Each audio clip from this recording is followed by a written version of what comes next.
Bagi Bapak Ibu, kursi di bagian depan masih banyak yang kosong, mungkin bisa diisi dulu supaya nanti bisa yang belakang bisa digunakan untuk yang datang terakhir.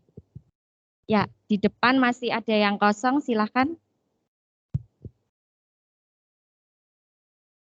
Kita akan segera mulai acara pada pagi hari ini sambil menunggu Bapak Ibu yang lainnya yang masih mengisi daftar hadir. Saya mengucapkan selamat pagi untuk Bapak Ibu hadirin yang terkasih. Selamat datang di sekolah kami, di Aula Sekolah Kristen Kalam Kudus.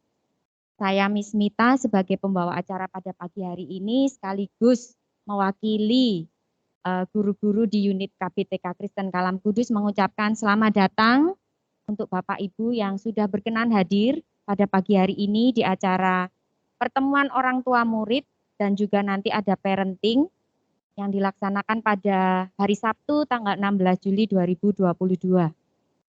Sebelum kita memulai acara selanjutnya, saya akan membacakan susunan acara yang akan kita ikuti sepanjang hari ini.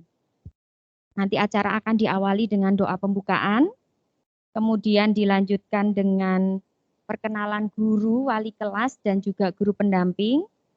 Kemudian nanti ada sosialisasi mengenai kurikulum, kebijakan, dan aturan sekolah di KBTK Kristen Kalam Kudus, Yogyakarta.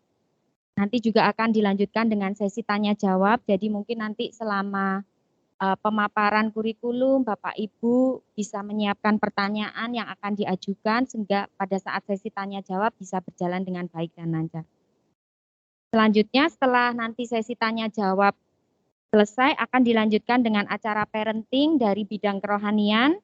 Nanti juga akan ada sesi tanya jawab atau sharing ya untuk Bapak Ibu yang mungkin punya pengalaman yang serupa dengan bahan yang akan kita sampaikan hari ini. Dan dilanjutkan nanti doa penutup dan ucapan terima kasih dari kami KBTK Kristen Kalam Kudus. Agar acara ini bisa berjalan dengan baik dan membawa manfaat bagi kita semua, kita akan mulai acara pagi hari ini dengan doa. Doa pembukaan nanti akan dipimpin oleh Miss Nai. Silakan Miss Nai untuk memimpin di dalam doa.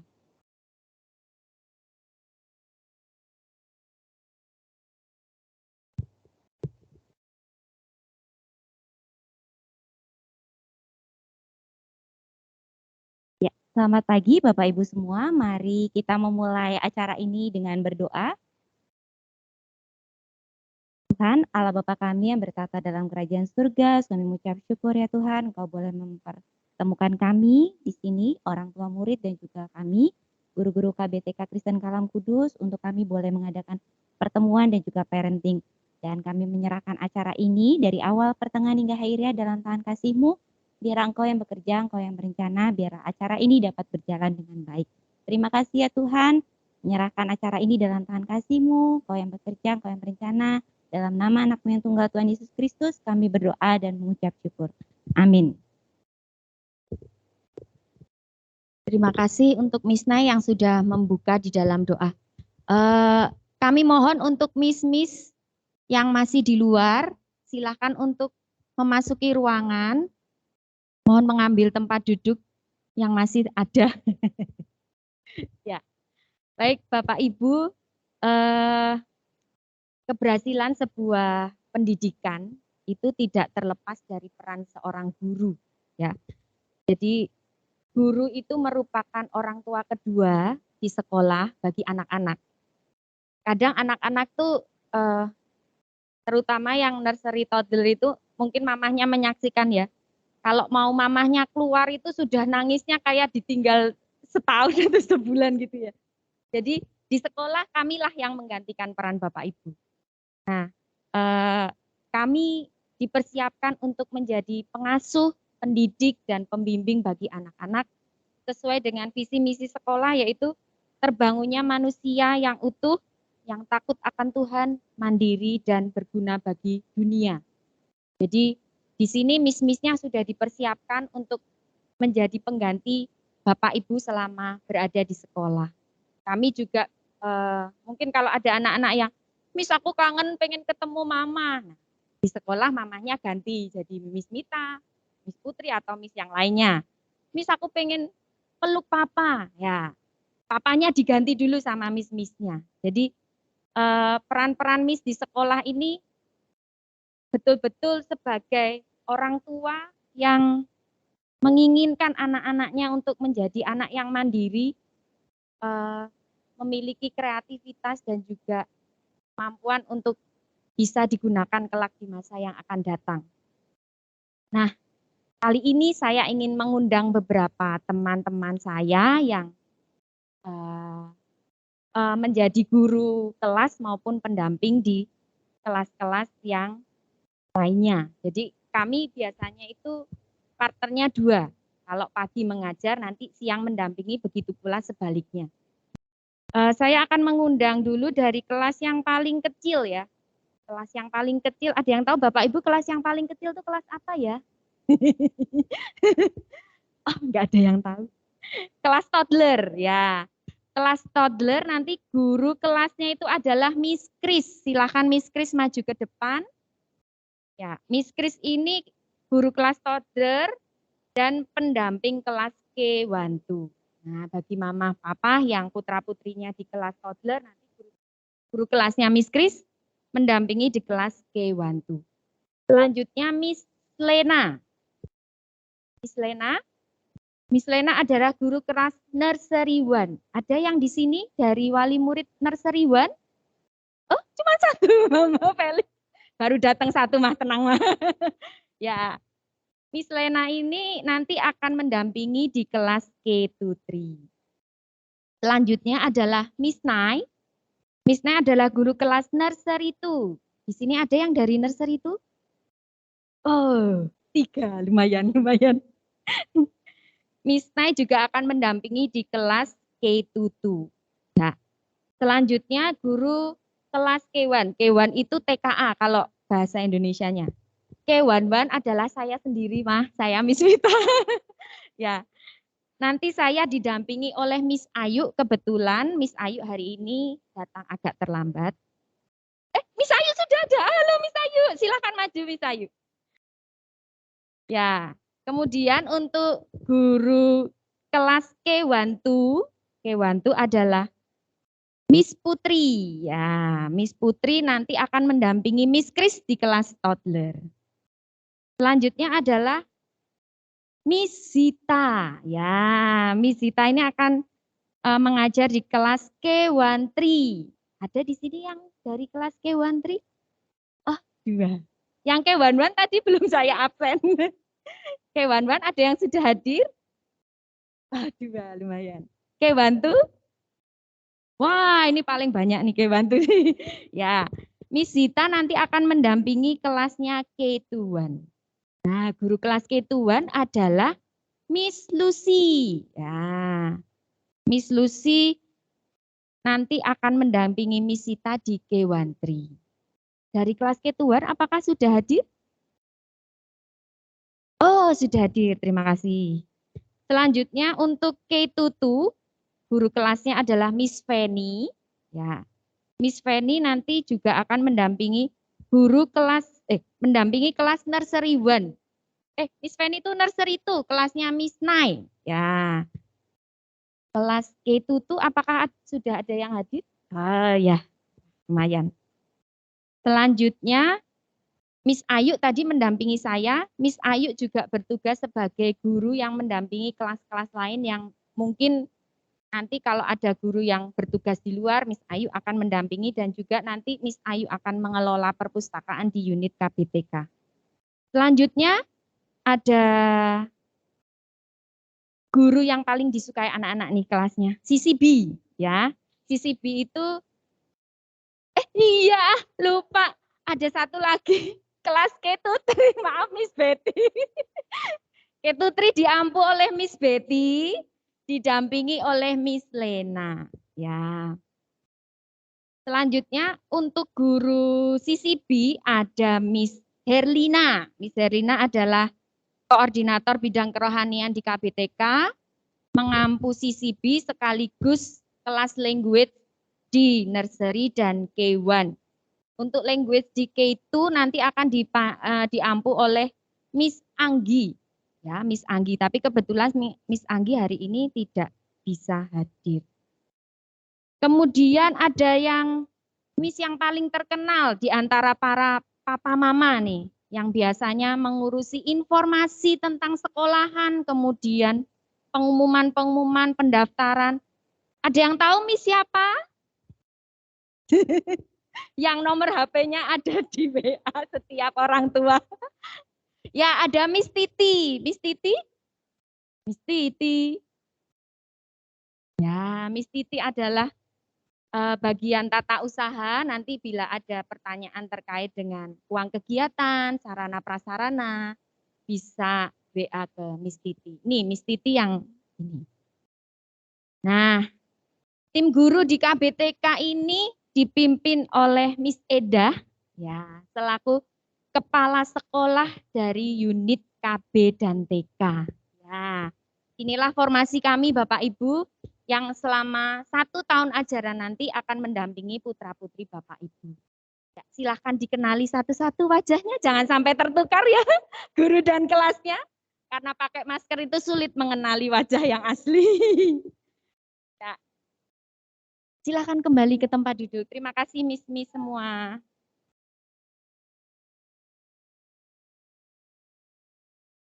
Ya. Perkenalan ini sederhana tapi sangat penting Bapak Ibu. Mengapa? Karena kita akan bekerja sama selama 1 tahun ajaran. Untuk itu Bapak Ibu perlu mengenal siapa guru, siapa pendampingnya. Karena kalau kita tidak kenal maka sulit bagi kita, baik guru maupun orang tua untuk saling bekerja sama, gitu ya. Jadi sekolah itu tidak hanya tugasnya guru, tapi juga tugasnya Bapak Ibu semua, gitu ya. Nah, selanjutnya untuk mempersingkat waktu, kita akan mendengarkan sosialisasi tentang kurikulum, kemudian tentang kebijakan dan aturan yang ada di sekolah di unit KBTK Kristen Kalam Kudus hari ini, yang akan disampaikan oleh Miss Endah Arumbini Setiawati, Sarjana Psikologi selaku Kepala Sekolah Unit KBTK Kristen Kalam Kudus. Pada Miss Endah, saya persilahkan.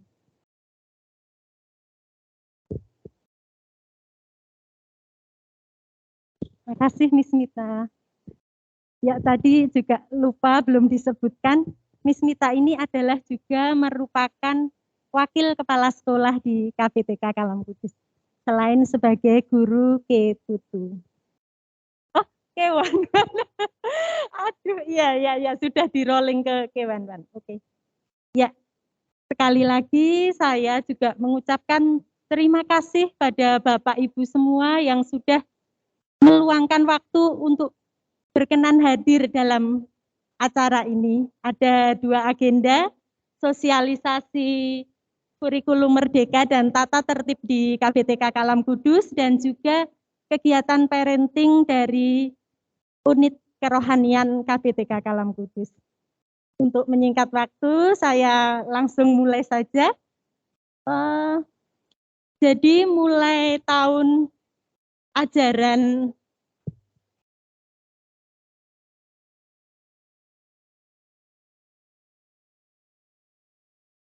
mulai tahun ajaran 2022-2023 ini, KBTK Kalam Kudus menggunakan kurikulum Merdeka. Kurikulum Merdeka adalah kurikulum yang dirancang dan ditetapkan oleh Kemendikbudristek. Jadi mulai tahun pelajaran ini, di seluruh Indonesia, mulai dari jenjang PAUD sampai dengan perguruan tinggi, pemerintah itu membuat kurikulum namanya kurikulum Merdeka. Jadi mungkin Bapak Ibu di sini juga sudah ada yang tahu ya, mungkin kalau kita melihat baliho-baliho universitas itu kadang-kadang kalau kita perhatikan di bagian pojok ada tulisan Kampus Merdeka. Nah, itu yang dicanangkan oleh pemerintah. Tetapi memang belum semua sekolah menerapkan kurikulum ini. di kota Yogyakarta kita termasuk dari sedikit yang menerapkan. Kenapa?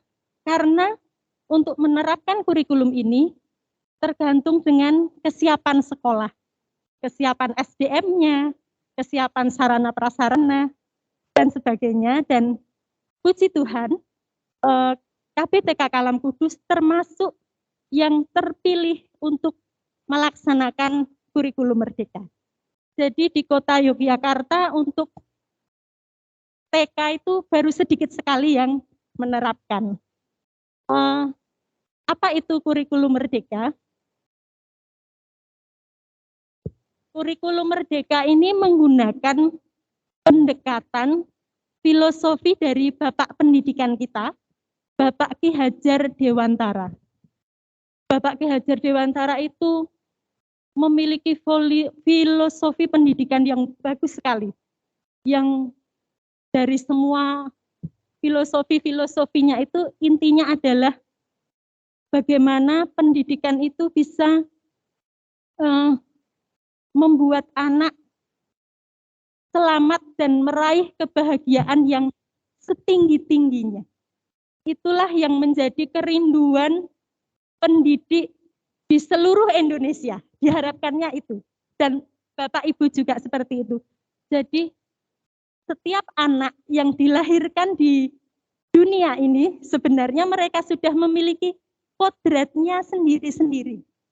Sudah membawa bakat, minat, kompetensinya sendiri-sendiri yang kita itu sebagai orang tua, sebagai pendidik tidak bisa sebenarnya memaksa-maksakan anak untuk menjadi yang bukan dirinya. Itu maksudnya ya. Jadi setiap anak memiliki kodratnya dan sekolah berusaha menciptakan anak itu untuk meraih keselamatan dan kebahagiaan yang setinggi-tingginya untuk persiapan anak-anak ini ke depannya menghadapi tantangan zaman yang luar biasa. Tantangan zaman abad 21 ini sudah kita lihat bersama. Kita bisa membayangkan anak-anak kita masa depannya, tantangannya seperti apa. Jadi selamat dan bahagia itu menjadi hal esensi bagi setiap anak. Dan itu juga menjadi tagline-nya kurikulum merdeka, selamat dan bahagia. Seperti itu.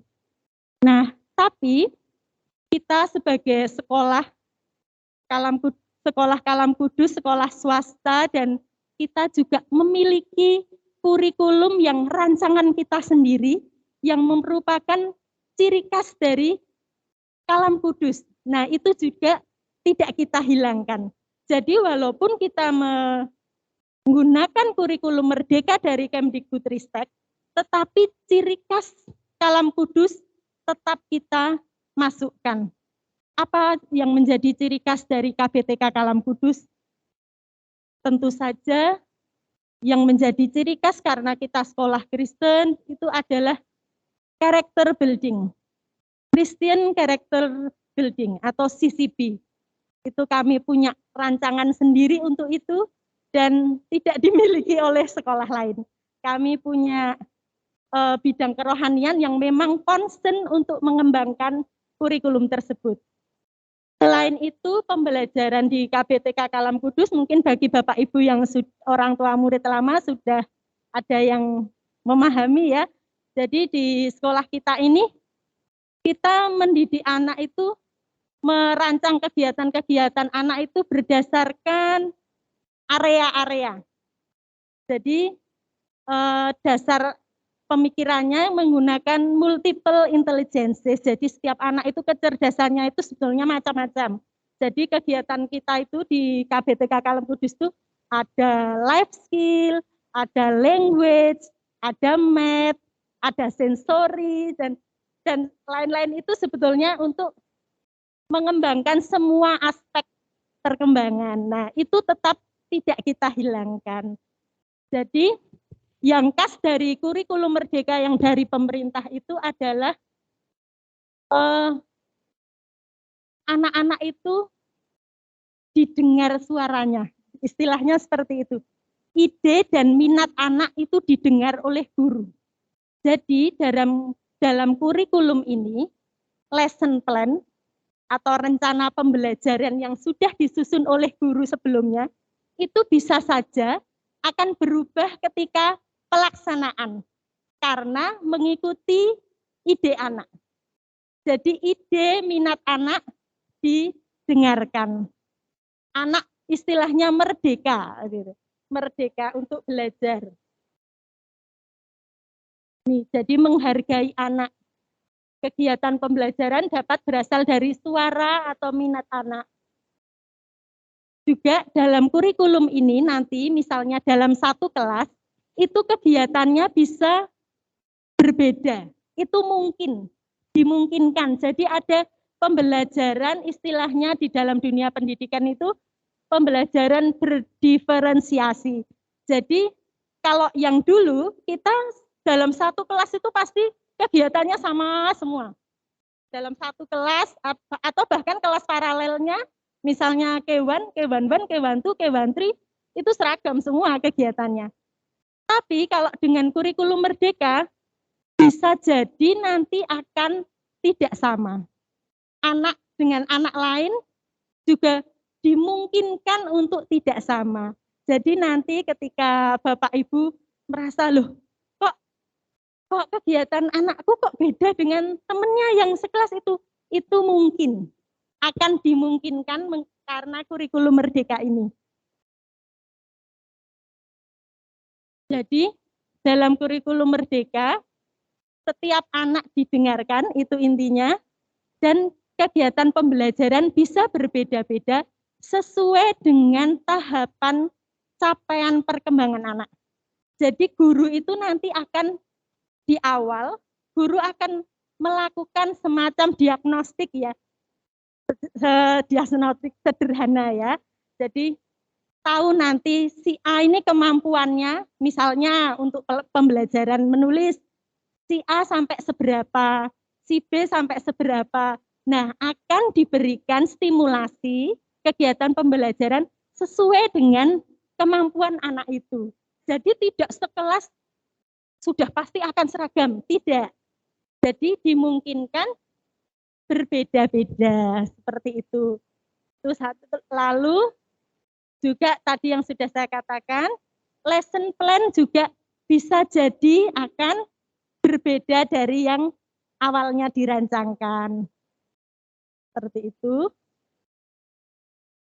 Lalu, oh ya, konsekuensinya dari kurikulum merdeka adalah guru ini akan lebih waktunya juga tercurah banyak untuk melakukan asesmen terhadap anak. Asesmen itu melihat perkembangan anak secara benar-benar otentik. Jadi gurunya konsentrasi, betul. Jadi setiap hari guru sudah menjadwalkan siapa nih yang mau di asesmen hari ini misalnya. Kalau seluruh kelas tidak bisa tentu saja, misalnya satu kelas ada 18 anak, tidak mungkin ya. Jadi pengaturannya 1 minggu sekali pasti guru akan melakukan asesmen terhadap satu anak. Itu asesmen otentik.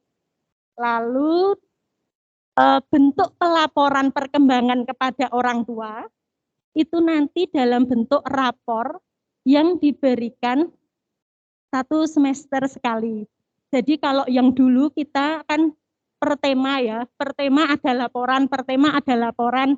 Nah, sekarang tidak seperti itu lagi, karena gurunya lebih ke membuat asesmen. Jadi laporan kepada orang tua bentuknya adalah rapor, 1 semester sekali. Lalu misalnya lah, kalau seperti itu, saya tahu perkembangan anak saya dari mana, Miss? Misalnya begitu, oh boleh, tentu tetap boleh. Misalnya ingin konsultasi dengan guru, dipersilakan.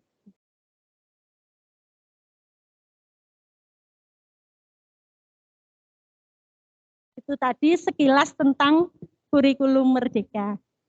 Lalu ini visi KBTK Kristen Kalam Kudus, yaitu terbentuknya peserta didik yang takut akan Tuhan, bahagia, berkarakter, dan peduli terhadap lingkungan sekitar. Jadi visi kita itu ini. membentuk anak-anak itu supaya memiliki hati yang takut akan Tuhan sejak dini. Juga bahagia. Anak-anak harus bahagia, harus happy. Tidak boleh ada anak bersedih berkepanjangan. Jadi anak harus happy. Berkarakter, memiliki karakter-karakter yang baik. Juga kita mendidik anak-anak kita sejak dini untuk peduli terhadap lingkungan.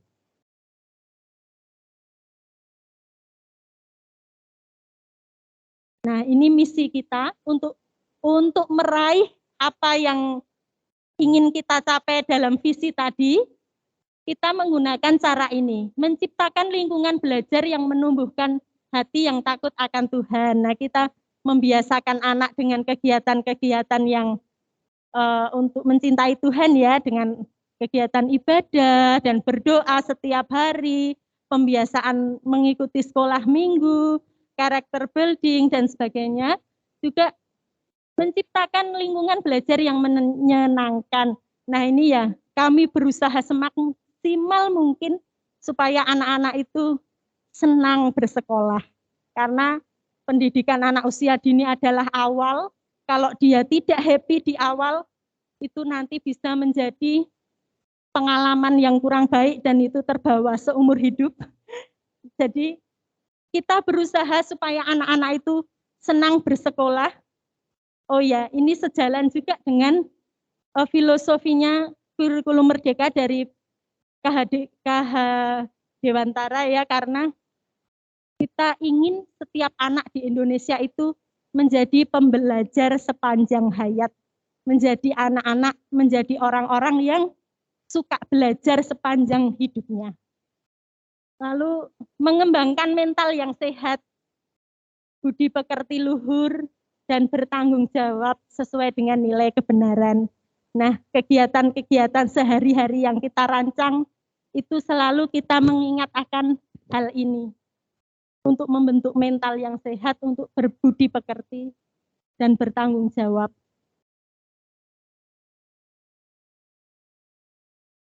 Juga kita mengembangkan keterampilan yang berkualitas melalui kegiatan sehari-hari, kegiatan pembelajaran sehari-hari. Lalu juga menciptakan lingkungan belajar yang mengajak anak untuk memiliki kepedulian terhadap lingkungan. Jadi dari hal-hal kecil ya, membuang sampah pada tempatnya, peduli kalau lihat ada yang kotor, misalnya lihat ada kertas yang berserakan dirapikan, mengembalikan mainan yang setelah dipakai ke tempat semula, lalu misalnya menyiram tanaman, itu salah satu cara untuk anak-anak peduli terhadap lingkungan. Juga ada kegiatan yang membawa anak-anak kita itu peduli juga terhadap lingkungan di sekitar sekolah. Pernah kita punya program mengajak anak-anak untuk berkunjung ke PAUD yang lain ketika sebelum pandemi ya, karena 2 tahun ini tidak mungkin dilakukan. Kita mengajak anak-anak untuk berkunjung ke PAUD kampung di sekitar sekolah kita, supaya mereka juga tahu lingkungan sekolah seperti apa. Kalau moto Sekolah Kristen Kalam Kudus ini, dengan kasih dan disiplin meningkatkan prestasi dan altruis. Nah, jadi kita mendidik anak-anak itu di dalam kasih, tetapi juga tetap mendisiplinkan. Jadi kasih bukan berarti membiarkan anak-anak atau memanjakan anak-anak ya, tapi tetap dengan ada disiplin. Disiplin yang seperti apa? Juga bukan disiplin yang kaku, yang mengerikan. Disiplinnya tetap di dalam kasih. Jadi di Kalam Kudus tidak boleh ada hukuman fisik, jelas tidak boleh. Lalu kekerasan verbal ya, itu kekerasan dengan melalui kata-kata yang merendahkan dan sebagainya, jelas tidak boleh. Karena harus dengan kasih. Untuk meningkatkan prestasi dan altruis, altruis itu perilaku yang selalu mengutamakan kepentingan orang lain, untuk selalu peka terhadap orang lain, supaya tidak menjadi pribadi-pribadi yang egois. Itu.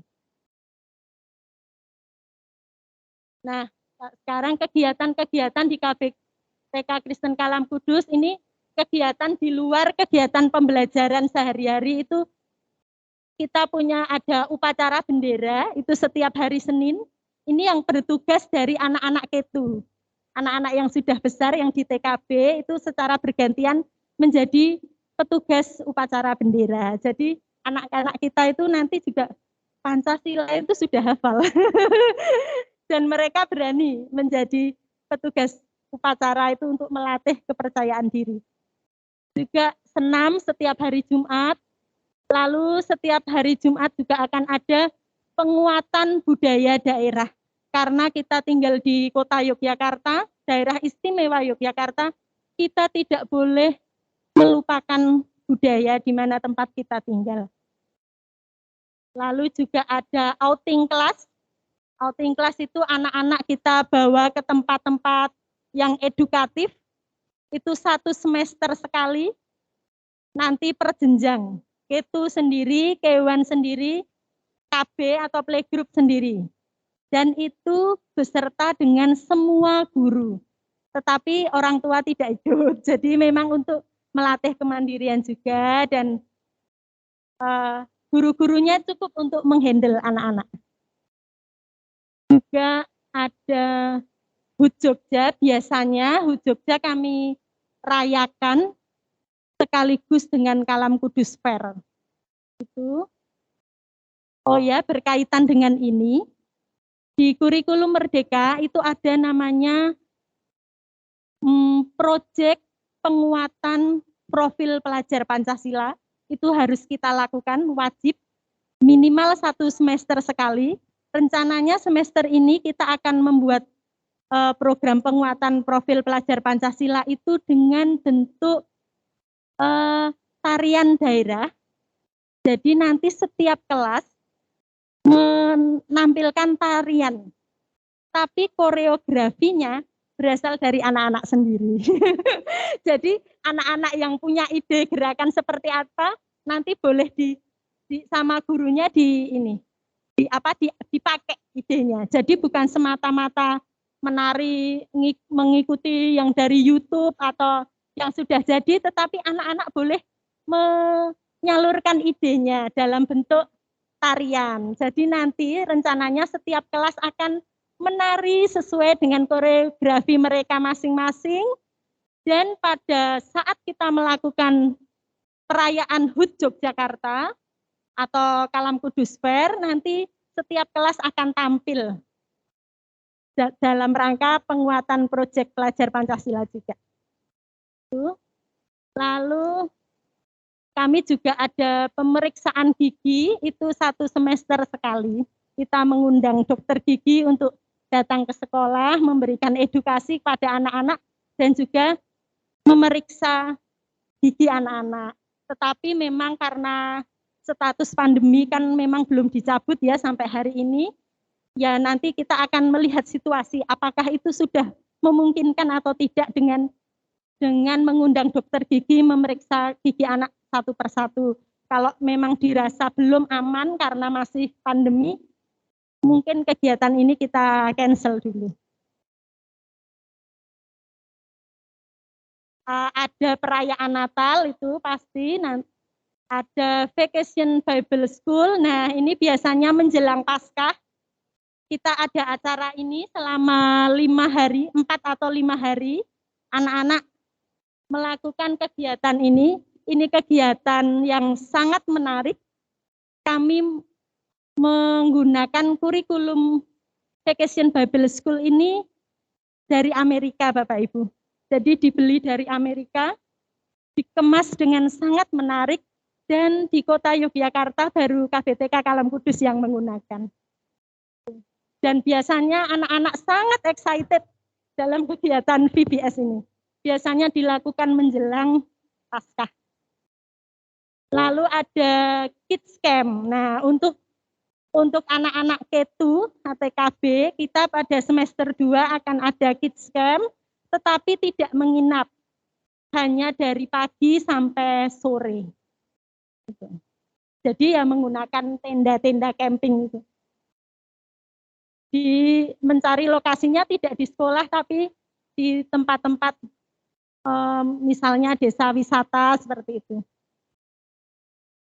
Nah, selain itu KBTK Kristen Kalam Kudus juga punya program holistik integratif, itu berupa ada pemeriksaan gigi yang tadi saya sebutkan, juga kami membiasakan anak-anak untuk makan makanan bergizi seimbang. Jadi nanti seminggu sekali anak-anak diminta untuk membawa bekal berupa makanan bergizi seimbang. Tujuannya untuk membiasakan mereka makan makanan bergizi seimbang. Memang kami tidak meminta anak-anak untuk setiap hari membawa ya, karena banyak juga mamah-mamah yang sibuk bekerja, jadi mungkin repot kalau setiap pagi harus membawa seperti itu. Jadi seminggu sekali saja. Lalu juga KBTK Kristen Kalam Kudus itu mulai tahun pelajaran ini menyelenggarakan layanan konseling dari bidang kerohanian kita, dari hamba Tuhan yang ada di KBTK Kalam Kudus, yaitu Miss Lina, menyediakan diri untuk ini konselor, menjadi konselor untuk layanan konseling bagi anak maupun bagi bapak ibu yang membutuhkan.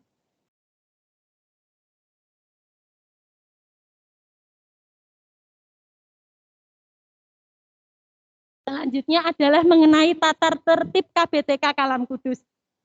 Pengantaran dan penjemputan anak diantar sampai batas pengantaran dan dijemput tepat waktu. Jadi di depan pintu pengantaran ya, di depan satpam. Kenapa mesti seperti itu? Tujuannya adalah supaya lingkungan belajar anak-anak ini kondusif. Kalau lingkungannya ini banyak sekali orang-orang yang masuk, itu kan jadi kurang kondusif ya untuk anak-anak. Nah, jadi kami mencoba menciptakan lingkungan yang kondusif untuk anak-anak belajar.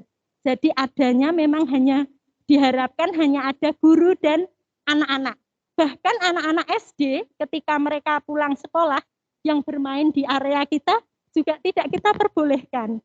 Karena apa? Karena KBTK yang masuk siang kan masih pembelajaran. Kalau mereka rame-rame bermain di halaman TK akan mengganggu, dan bisa dibayangkan ya kalau saya mengizinkan anak-anak SD bermain di halaman KBTK, kasihan anak-anak KBTK masih kecil, pasti akan kalah. Jadi memang itu areanya depan KBTK itu dibuat supaya clean hanya untuk lingkungan belajar anak-anak KBTK, begitu. Lalu bila Bapak Ibu ada kesibukan dan menjemput anak itu orang yang berbeda, harap menginformasikan kepada guru kelas supaya nanti kalau dijemput orang lain gurunya bingung dan tanggung jawab besar sekali ya. Jadi harus diinfokan. Lalu mengenai protokol kesehatan, seminggu sekali orang tua murid wajib ini ya mengisi form self assessment anak, karena anak belum bisa mengisi sendiri, orang tuanya yang mengisikan, dan kami mohon ini orang tua benar-benar mengisi dan dengan jujur ya, karena apa ya memang serius ya, karena kondisi pandemi nyatanya belum berakhir sampai saat ini pun gitu. Jadi kami sangat berhati-hati itu. Lalu anak wajib memakai masker dan membawa cadangan masker ke sekolah supaya kalau sudah kotor atau jatuh bisa ada gantinya. Membawa hand sanitizer dan tisu, walaupun di sekolah sudah ada sebetulnya, tetapi kalau membawa sendiri untuk jaga-jaga tentu itu juga lebih baik.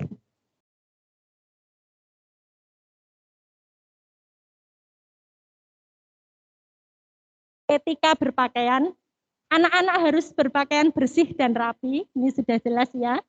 Tidak diperkenankan berdandan dan memakai perhiasan berlebihan. Misalnya perhiasan emas untuk anak-anak perempuan, kami menyarankan cukup anting-anting saja ya, tidak usah memakai kalung emas atau gelang emas. Nanti kalau hilang, kita tidak bertanggung jawab, tidak berani bertanggung jawab untuk itu. Jadi untuk anak perempuan seyogianya memakai anting-anting saja. Kecuali kalau perhiasannya bukan emas, misalnya manik-manik buatan anak sendiri atau yang sederhana, tidak apa-apa, tapi jangan menggunakan perhiasan yang berharga mahal ya. Itu. Lalu untuk rambut harus dirawat dengan rapi, juga tidak diperkenankan mengecat rambut. Ya karena anak kecil ya rambutnya belum dicat macam-macam, kok di KBTK Kalam Kudus saya lihat juga kebetulan nggak ada. Juga bagi siswa putra, rambut tidak diperkenankan melebihi kerah baju. Jadi memang kami membiasakan untuk sudah rapi lah ya, walaupun masih kecil, masih usia dini, tapi diusahakan sudah rapi ke sekolah, rambutnya tidak gondrong. Walaupun biasanya yang dilarang gondrong itu SMA ya, tapi kami KBTK sudah juga membiasakan ini.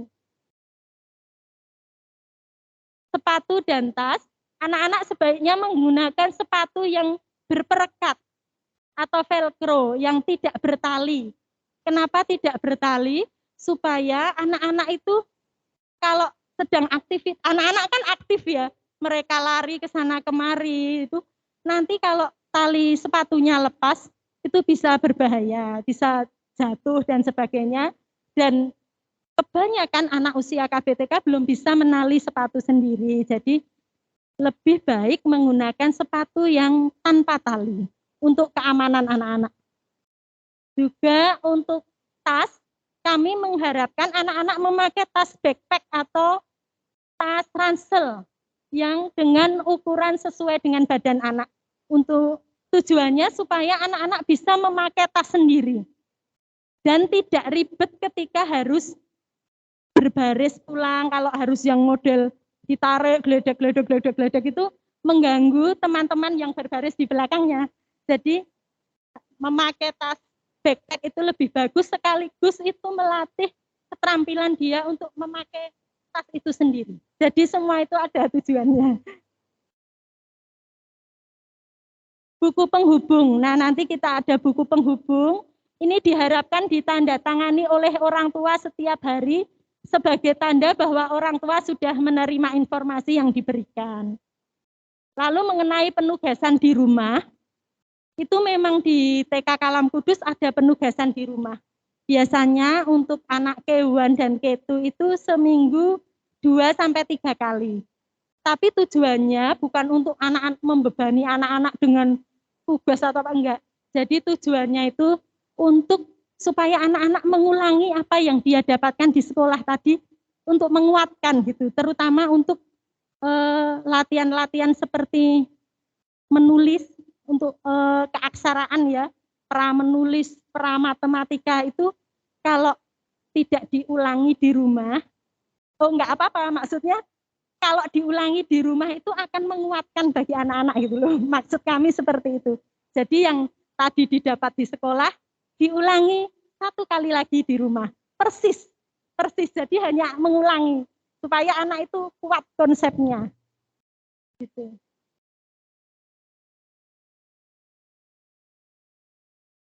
Perayaan ulang tahun. Nah, perayaan ulang tahun diizinkan di sekolah. Misalnya Bapak Ibu menghendaki putra-putrinya dirayakan ulang tahunnya di sekolah, itu boleh. Tetapi ini hanya akan menggunakan waktu istirahat. Jadi tidak boleh mengganggu kegiatan pembelajaran. Jadi waktu istirahatnya diambil sedikit untuk merayakan ulang tahun. Jadi tidak bisa lama-lama dan hanya sederhana saja. Karena paling lama paling 15 menit. Karena itu waktu istirahatnya anak dipakai untuk itu. Dan tidak boleh berbondong-bondong mengajak misalnya keluarga besar ke sekolah gitu. Tidak bisa. Jadi mungkin papa mamanya saja boleh begitu. Kalau ingin menemani anaknya meniup lilin gitu boleh. Lalu tentang bekal sekolah, anak membawa bekal ke sekolah secukupnya. Nah, maksudnya supaya membawa makanannya juga tidak terlalu banyak ya. Karena waktu untuk meal time, waktu untuk istirahat makan juga tidak lama sekali. Karena 30 menit istirahat itu dipakai untuk meal time, untuk makan, dan juga untuk bermain. Jadi kasihan ya, pengalaman saya ada yang membawa makanan itu banyak sekali, dan mamahnya menghendaki supaya makanan ini harus habis. Nah, padahal kan waktu istirahatnya kan juga nggak lama sekali. Kasihan anaknya, hanya habis waktunya buat makan, kehilangan kesempatan untuk bermain bersama teman-temannya. Jadi makan secukupnya, karena toh nanti pulang sekolah juga bisa langsung makan kan, karena sekolahnya kan tidak lama sekali. Begitu. Apalagi yang kelas siang kan sudah bisa sarapan di rumah, pasti sempat sarapan karena kalau kelas siang masuk 10:30. Jadi makan secukupnya, lalu alat makannya, tempat untuk makanan diharapkan yang bisa tertutup dengan kenceng ya, supaya tidak mudah tumpah. Lalu untuk minuman, diletakkan di botol yang tutupnya itu berupa puteran ya, supaya selain kenceng tidak mudah tumpah, anak-anak belajar motorik halus juga itu, belajar life skill. Jadi dia belajar membuka dan menutup botol sendiri. Gitu. Jadi memang melatih kemandirian sejak dini, mulai dari membuka dan menutup botol. Kan ada botol yang ceklek gini ya. Nah, kami mengharapkan bukan yang itu, tapi yang ada penutupnya harus diputar itu.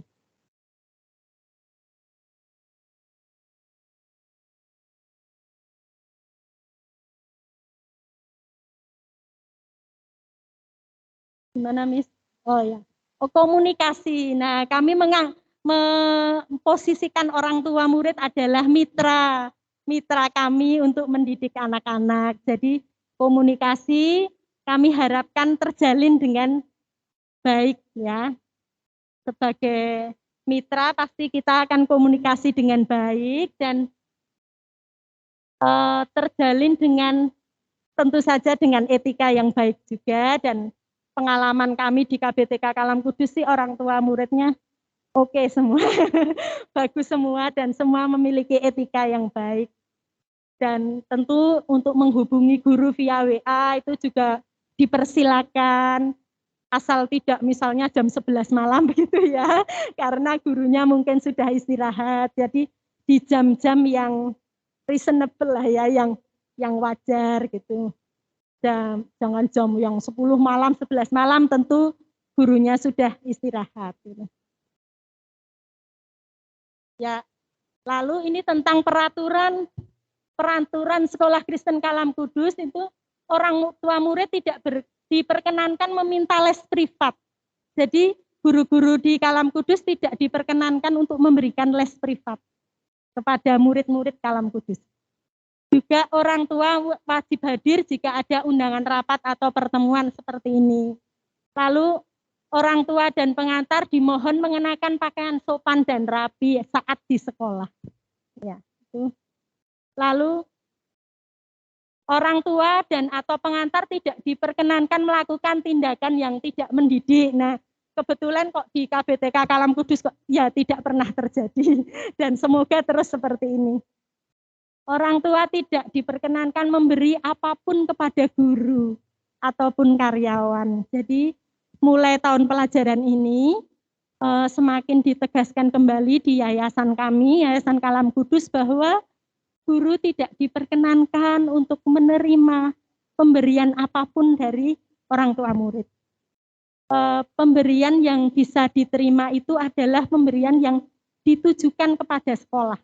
Jadi tidak ditujukan kepada pribadi. Ini ditujukan kepada sekolah dan tidak diperbolehkan bertentangan dengan nilai-nilai etika, sudah pasti ya, dengan nilai-nilai yayasan dan nilai-nilai etika Kristiani dan tidak bersifat mengikat. Nah, seperti itu tentang pemberian untuk para guru dan karyawan. Sekarang mengenai biaya pendidikan, ini saya dititipi oleh bagian keuangan untuk menyampaikan kepada Bapak Ibu semua di awal tahun ajaran seperti ini. Biaya pendidikan adalah menjadi tanggung jawab sepenuhnya orang tua dan wajib dibayarkan sesuai tanggal atau waktu yang telah ditentukan. Lalu bentuk-bentuknya biaya pendidikan itu ada DPP, dana pengembangan pendidikan, ini dipungut saat penerimaan peserta didik dan dibayarkan sekaligus lunas atau dengan sistem termin dengan jadwal yang telah disepakati.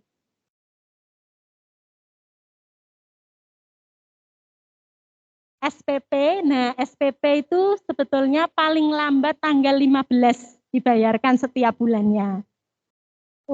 Selanjutnya UK atau uang kegiatan ini dipungut tiap awal tahun pelajaran. Digunakan untuk mendukung seluruh kegiatan pembelajaran di tahun pembelajaran itu dan dapat dibayarkan lunas atau dengan sistem termin Juli sampai Desember. Jika sampai dengan berakhirnya semester atau tahun pelajaran masih terdapat tunggakan biaya pendidikan, maka tidak diberikan rapor baik berupa fisik maupun PDF. Jadi aturannya seperti itu. Lalu khusus untuk siswa nursery, apabila terjadi tunggakan, itu mohon maaf juga di akhir tahun pelajaran belum bisa menerima rapor dan sertifikat.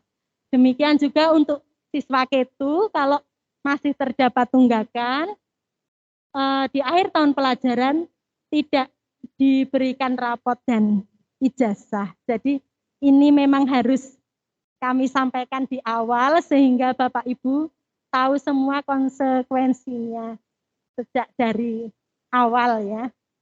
Begitu. Jika orang tua mengalami kesulitan yang mengakibatkan keterlambatan dalam pembayaran, orang tua wajib menginformasikan ke pihak sekolah dan boleh mengajukan keringanan untuk membuat surat permohonan ke yayasan dengan bukti-bukti pendukung, misalnya dengan slip gaji atau dengan rekening koran 3 bulan terakhir, atau kartu angsuran bank atau KMS ya.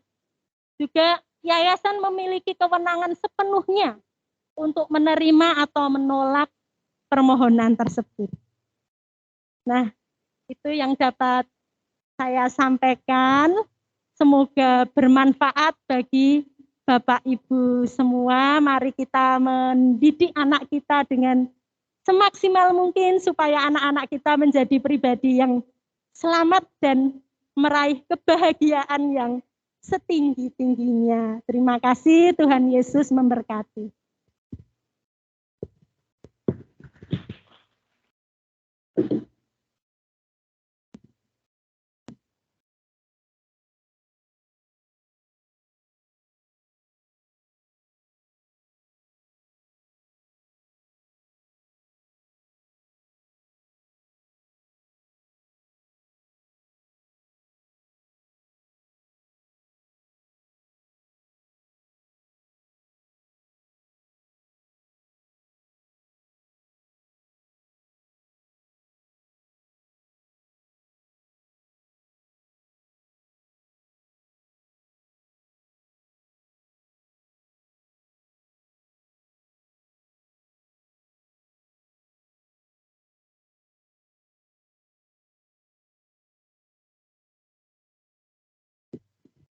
Kira-kira sudah jelas atau mungkin ada yang mau bertanya dari sisi kanan saya? Tidak ada? Oh, ada ya, Mama Gabriel ya. Ya, silakan, Ma. Terima kasih, Miss Mita.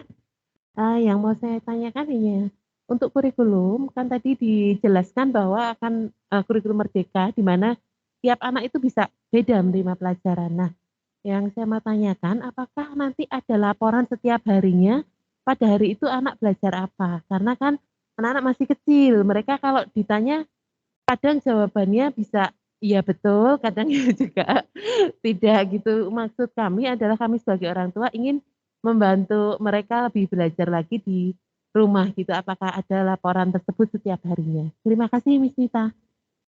Terima kasih, Mama Gabriel. Silakan Miss Endah menanggapi. Apakah ada laporan harian yang diberikan kepada orang tua tentang kegiatan yang dilaksanakan pada hari itu?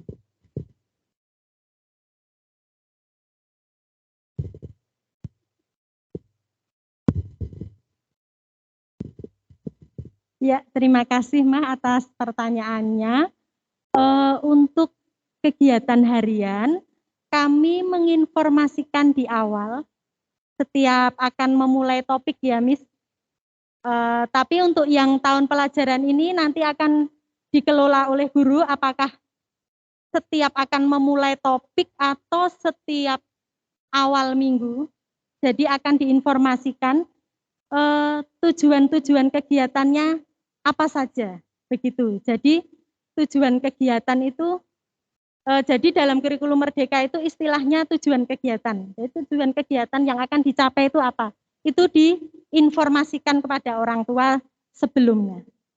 Dan juga untuk kegiatan-kegiatan yang perlu dilatih kembali di rumah, yang seperti tadi saya informasikan perlu dikuatkan kembali di rumah, itu pasti akan diinformasikan di buku penghubung.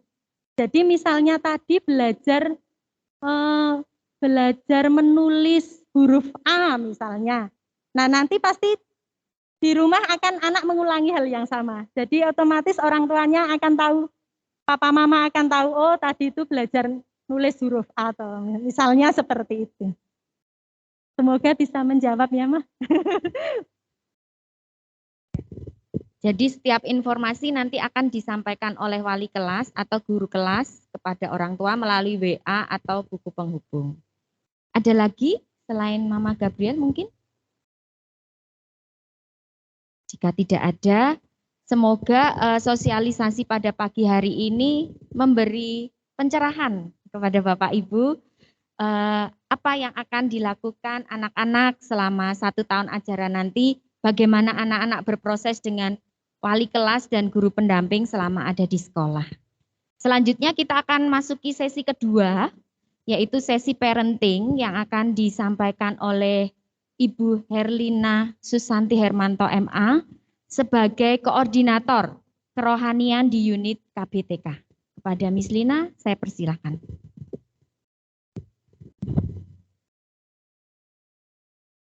Ya, oke Bapak Ibu, terima kasih ya untuk kesabarannya. Mungkin biar nggak tegang, kita snack dulu ya. Bapak Ibu nanti akan dibagikan snack dulu, bisa nyambi nanti pas parenting, yang penting tetap konsentrasi ya. Kita akan dibagikan snack, tapi mohon maaf, ini snacknya per anak ya, hitungannya anak. Jadi orang tua yang datang berpasangan, kita hanya berikan 1 ya, sesuai anaknya. Iya, sambil snacknya bisa dibagikan, mungkin lagunya bisa diputar ya, Bapak Ibu, kita bisa belajar 1 lagu nih yang favorit di anak-anak kita, action song, Christian action song, judulnya LOVE Love. Ya. Mungkin kalau anak-anaknya di rumah suka nyanyi sendiri, Bapak Ibu nggak tahu, ini dia lagunya ya. Basian mau di sini sama Miss Lina? Yang anak-anak mau maju? Boleh, ayo. Oh, aduh papa mama ya, malu ya.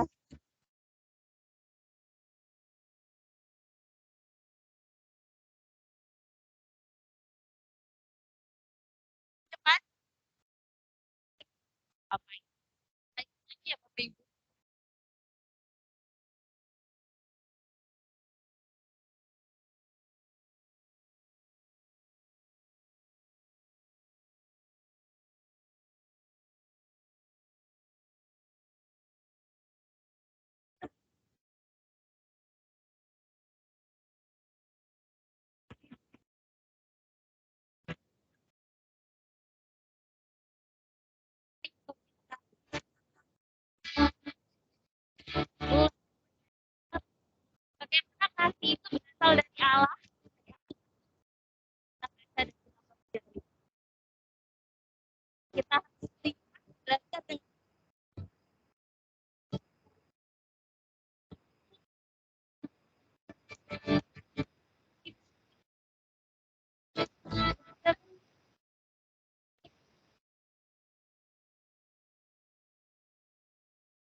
you Pak Andre.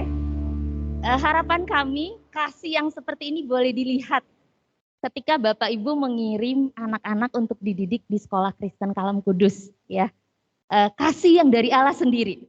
Jadi bukan kasih yang misinya buat-buat ya. Tapi kasih kita sama-sama bergerak di dalam kasih Allah. Oke, PPT-nya bisa Pak, sambil Bapak Ibu boleh ya, yang sudah menerima snack boleh silakan menikmati sambil saya berusaha secepat mungkin ya Bapak Ibu. Oke, kita akan belajar tentang bagaimana a growing in Christ. Pertumbuhan di dalam Kristus. Saya tidak memakai istilah growing kids, karena nanti cuma anaknya yang bertumbuh ya Bapak Ibu. Tapi saya ingin kita semua nih, guru-gurunya juga bertumbuh, papa mama juga bertumbuh, anaknya juga bertumbuh. Jadi kita sama-sama ada di dalam parenting, baik itu orang tua, guru, ya kita sama-sama bersinergi. Sorry, kecepatan. Ini saya sengaja memakai tentang tumbuhan. Saya terinspirasi ketika membaca kembali satu bagian firman Tuhan yang hari ini juga akan kita lihat ya maknanya dari sisi parenting. Dan tumbuhan sering dipakai di Alkitab kita ya Bapak Ibu yang sering membaca Alkitab. Tuhan sering memakai perumpamaan menggunakan istilah ya pertanian, tumbuhan ya dan lain sebagainya. Hari ini kita akan melihat satu bagian ya. Mungkin Bapak Ibu pernah membaca bagian firman Tuhan ini? Perumpamaan apa? Perumpamaan apa? Apa Bapak Ibu? Ada yang tahu? Lupa. Benih ya. Oh ya. Perumpamaan tentang penabur ya, penabur benih ini dicatat di dalam Matius, Markus, Lukas. Nah, kalau Bapak Ibu melihat ini saya secara singkat, saya berharap nanti kalau mau teliti lagi bisa ya. Itu ada 4 jenis tanah yang waktu seorang penabur benih menaburkan benih, katanya yang pertama itu benihnya jatuh di pinggir jalan. Ya, pinggir jalan itu dikatakan oleh Matius yang tumbuh atau yang ditaburkan di pinggir jalan itu nggak sempat tumbuh sebenarnya. Dia cuma jatuh, terus tiba-tiba datang burung, datang si jahat yang mengambil benih itu. Jadi benar-benar nggak sempat tumbuh, cuma jatuh. Bagaimana dengan tanah yang berbatu, Bapak Ibu? Dikatakan Alkitab di situ tanah yang berbatu, ia digambarkan seperti orang yang menerima dengan senang hati. Ya, dia menerima dengan senang hati, gembira, tapi dia tidak berakar dan tidak tahan lama. Sempat sepertinya tumbuh, tapi tidak berakar dan tidak tahan lama. Jadi segera respon, segera gembira, segera kelihatan ada sesuatu yang berarti, tapi ternyata enggak. Dan sama aja, akhirnya dia mati. Bagaimana yang ketiga? Yang ketiga di semak duri. Ini dikatakan dia tumbuh, Bapak Ibu. Dia tumbuh, tapi terhimpit, gak bisa menghasilkan buah. Jadi bagus nggak? Sudah bertumbuh ya? Bagus ya, tumbuh. Tapi tumbuhnya kurus, terhimpit, boro-boro menghasilkan buah untuk dirinya sendiri aja susah, apalagi menghasilkan buah. Dan yang terakhir, tanah yang baik, dikatakan dia tumbuh maksimal, menghasilkan buah berlipat-lipat. Di situ Alkitab berkata, ada yang 100 kali, 60, 30. Menggambarkan apa? Masing-masing kita itu, masing-masing yang bertumbuh itu punya kemampuan, punya kapasitas masing-masing. Dan dia maksimal di sana. Nah Bapak Ibu, saya ingin menarik ini di dalam konteks, meskipun ini Alkitab kita tidak berbicara tentang parenting ya. Nggak pernah ada yang membahas ini untuk parenting Bapak Ibu ya. Tapi saya dapat insight ketika saya merenungkan firman Tuhan ini. Saya ingin menghubungkan bagaimana kita menyiapkan tanah hati anak-anak kita. Memang di situ tidak dikatakan bahwa waktu ditaburkan, ada yang kerja nih. Ada yang gembur-gemburin tanah. Jatuh di tanah yang subur. Nggak ditulis di sana. Tapi di sini kita bisa lihat itu ada yang tanah yang terawat, ada yang tidak terawat, ada yang disiapkan, ada yang tidak. Bapak, Ibu, dan saya punya peranan di dalam menyiapkan tanah ini yang bisa kita aplikasikan dalam hidup anak-anak kita. Bagaimana kita menggemburkan, bagaimana kita membuang batu-batu yang ada, atau mungkin tanah yang asalnya itu duri, ya. Ini dibandingkannya semak duri, berbatu, bisa jadi asalnya itu Bapak Ibu, karena kita semua manusia ini lahir dari dosa. Sulit ya, kitanya berdosa, anak kita juga berdosa. Waduh, batunya banyak, durinya banyak. Tapi bagaimana nih? Kita mau dalam proses menggemburkan tanah itu. Sorry, lewat ya.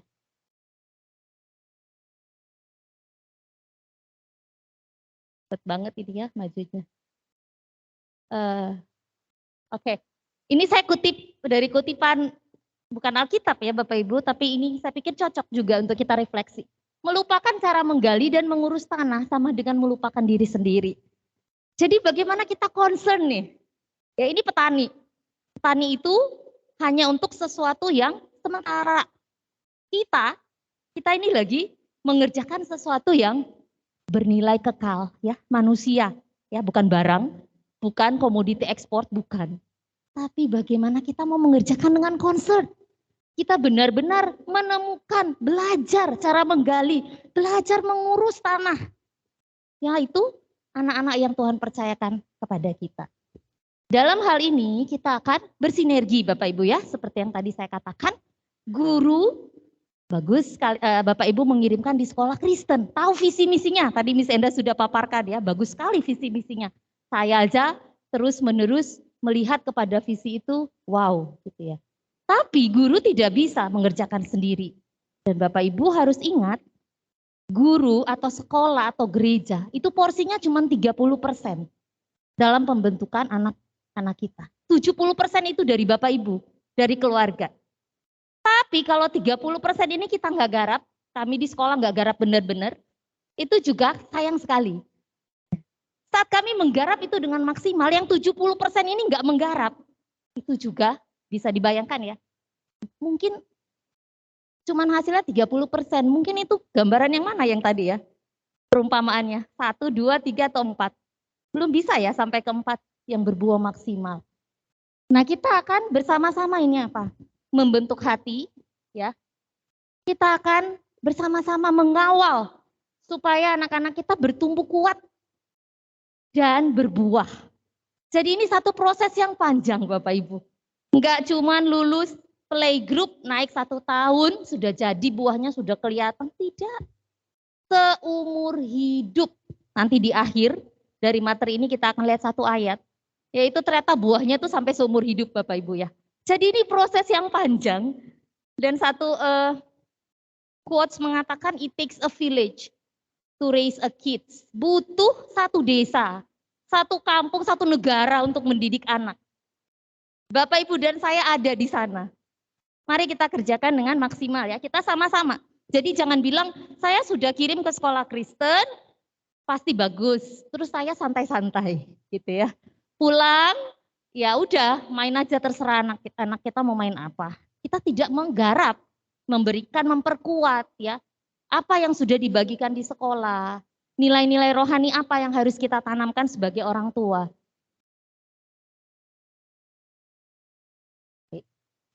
Macet kayaknya ya. Oh ya, sudah. Nah, ini kita lihat sekilas ya Bapak Ibu, karena waktu kita tidak panjang. Jadi ada masa-masa parenting. Ada masa-masa parenting sesuai usia anak. Jadi ada 0 sampai 5 tahun itu masa disiplin. 6 sampai 12 tahun itu masa training. 13 sampai 18 tahun itu coaching.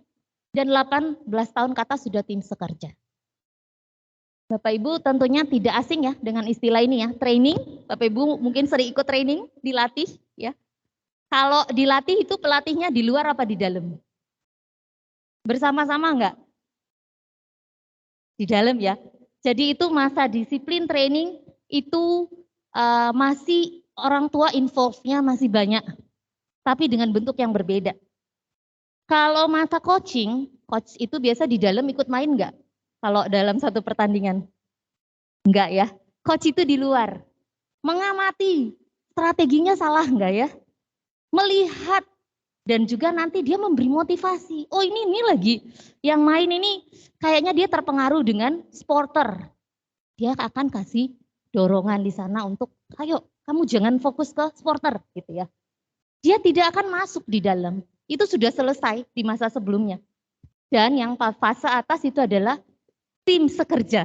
Ya, kita sudah tinggal nggak akan otoritasnya itu nggak akan kuat sekali.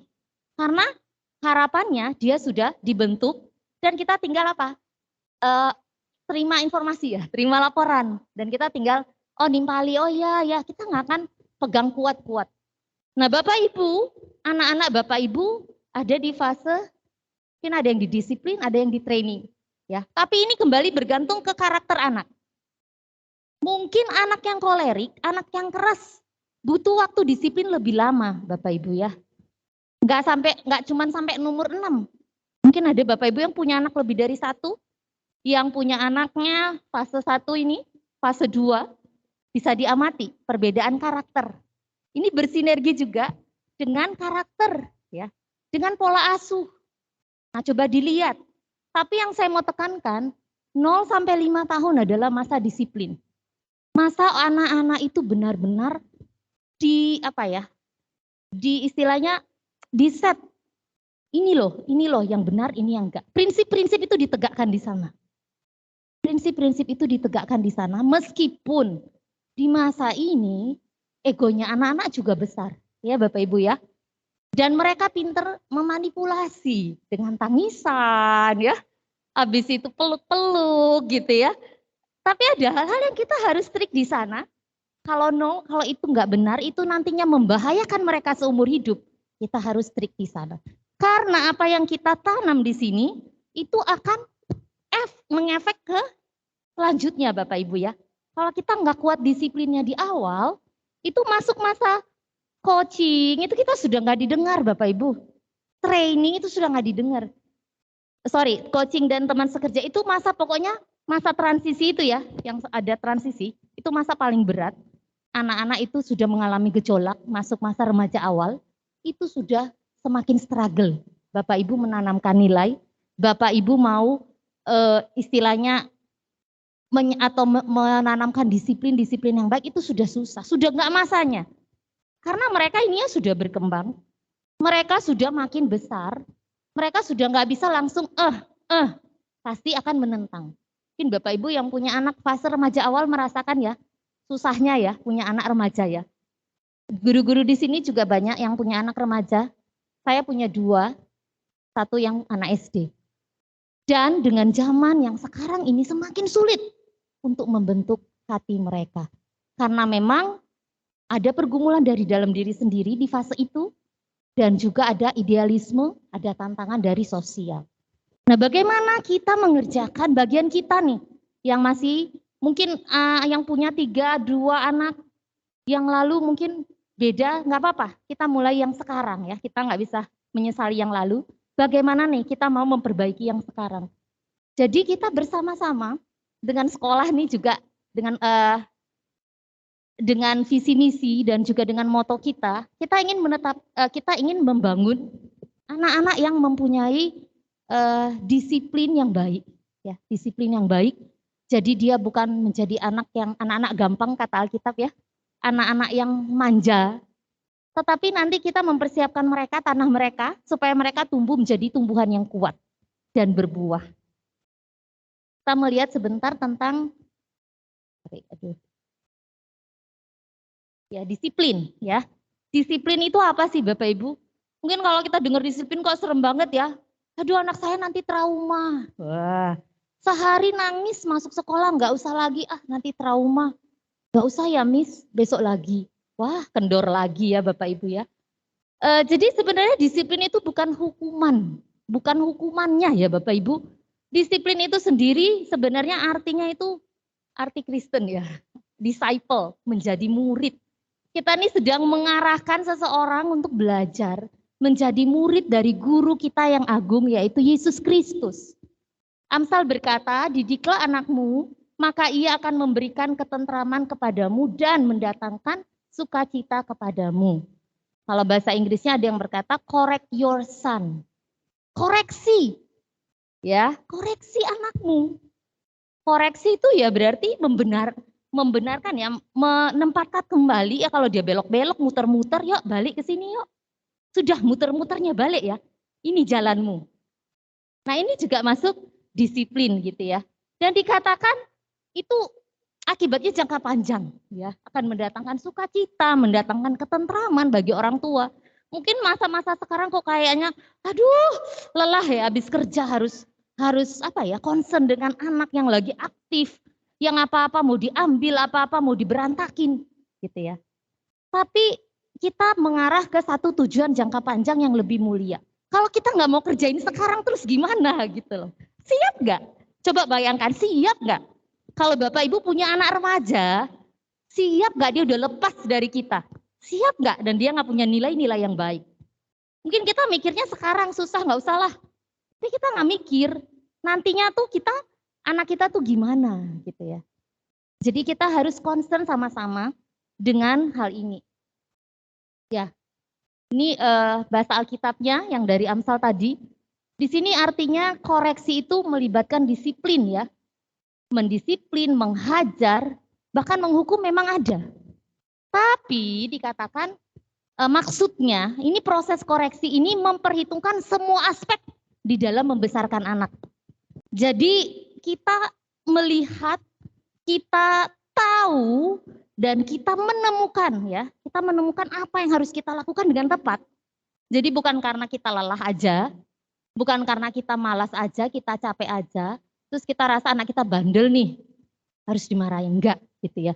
Tidak ada nilai yang lebih tinggi yang kita kejar di sana. Nah ini berarti lebih dari sekedar memukul atau menghukum seorang anak ketika mereka melakukan kesalahan. Ini mencakup menginstruksikan dan mengajar mereka.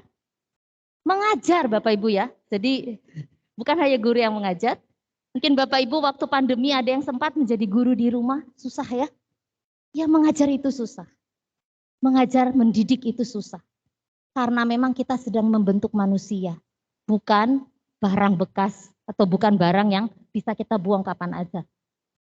Jadi begitu dalamnya tentang bagaimana kita memahami disiplin dan bagaimana nanti kita orang tua bisa searah nih sama guru di sekolah ya.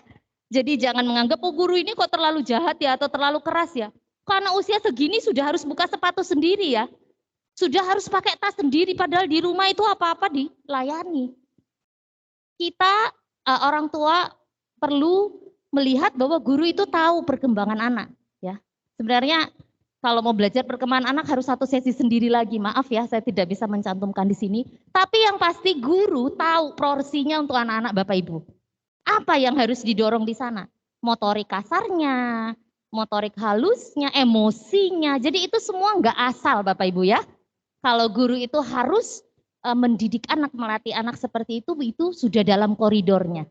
Jadi harapannya orang tua bisa mungkin berdialog dengan guru. Apa sih maksudnya? Bisa tanya ya. Kalau menurut saya tuh misalnya tuang minum sendiri kok terlalu susah ya Miss. Itu sih maksudnya apa? Bisa nanya ya. Missnya pasti akan menjawab. Jadi kita bisa sama-sama bergerak. Nah dan di dalam moto sekolah kita ini bagus sekali, dengan kasih dan disiplin meningkatkan prestasi ya. Jadi ingat di dalam disiplin juga ada dorongan, ada semangat dan motivasi. Kalaupun kita harus dengan tegas mengajar anak kita, ini salah. Ini akibatnya apa buat orang lain dan buat kamu. Tapi kita tetap mengasihi dia ya. Kita nggak membenci dia kan. Kita bilang kalau itu karena mama mengasihi kamu. Apa jadinya kalau mama biarkan itu terus menerus.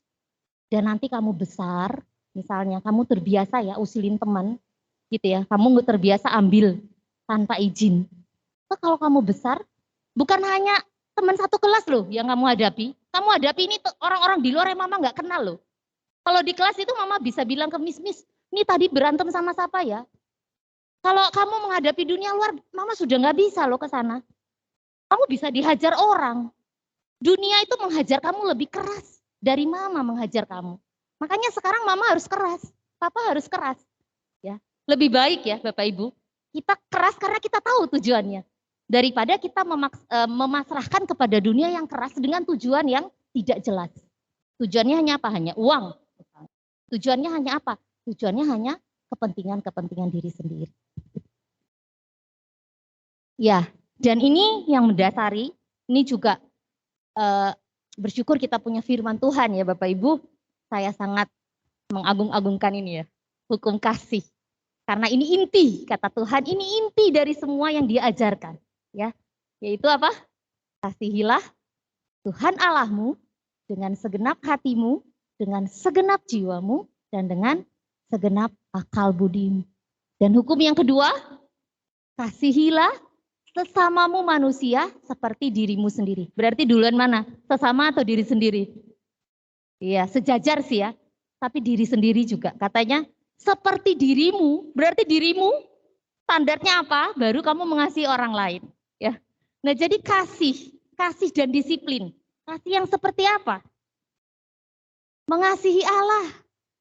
Kita mengajarkan di sekolah ada ayat hafalan, ada doa, ada chapel. Mendorong anak untuk sekolah minggu, ada Christian karakter, di rumah bagaimana? Mengasihi Allah. Yuk terapkan mulai dengan berdoa bersama. Mungkin Bu Isal nanya, saya sih mungkin nanti ke depannya akan ada proyek-proyek ya Bapak Ibu untuk karakter. Nanti kita mungkin di rumah akan ada waktu yang disiapkan ya. Tidak akan sering, tapi akan ada yang saya ingin juga orang tua terlibat langsung di dalamnya ya. Kita ajarkan itu, mengasihi Allah. Terus apa? Mengasihi diri sendiri. Bukan selfish ya Bapak Ibu. Self love itu bukan selfish. Mengasihi diri karena dia berharga. Nah itu di dalam kurikulum KBTK, di dalam tema-tema ini semua ada. Mengasihi diri sendiri karena dia berharga. Berapa banyak di antara Bapak Ibu yang melihat anak-anak ini berharga karena dia ciptaan Tuhan. Bukan berharga karena oh dia pinter, anak umur segini sudah bisa baca loh Miss. Dia itu berharga karena apa? Oh dia ini bisa Inggris, Mandarin, Perancis, mungkin macam-macam yang di YouTube tuh dia bisa Miss. Saya nggak bisa, apalagi ngomong ya jadi sama-sama nggak bisa gitu ya. Bukan karena apa yang dia bisa Bapak Ibu. Tetapi karena dia itu Tuhan yang ciptakan. Dan kita sama ya, kita semua guru-guru di sini juga itu. Melihat anak itu berharga bukan karena dia sudah bisa, ini progres anak yang tadi kurikulum merdeka ya, terdiferensiasi, berbeda. Tuhan gak pernah ciptakan kita di satu titik yang sama kok. Mau Bapak Ibu punya anak kembar sekalipun juga bisa amati ya. Ada di sini ya, Bapak-Bapak yang punya anak kembar ya. Jadi kita benar-benar mengasihi, kita mendidik anak, dia berharga. Karena Tuhan mengasihi dia. Jadi nanti dia ketika besar tidak, ya memang masa remaja itu akan ada ujiannya. Akan adalah goncangan di sana bagaimana dia mengidentifikasi diri. Ya Bapak Ibu, dia melihat, oh aku harusnya putih, aku harusnya langsing, aku harusnya ini, itu akan ada gejolak nanti Bapak Ibu bisa menghadapi dengan anak-anak Bapak Ibu. Tapi ketika kita waktu dia masih kecil itu kita selalu bahwa dia berharga karena Tuhan mengasihi dia. Bukan karena dia kurus, putih, tinggi, langsing, bukan karena apapun yang dia bisa. Itu beda ya. Anak-anak seperti ini akan melihat dirinya bukan kepada apa yang dunia lihat.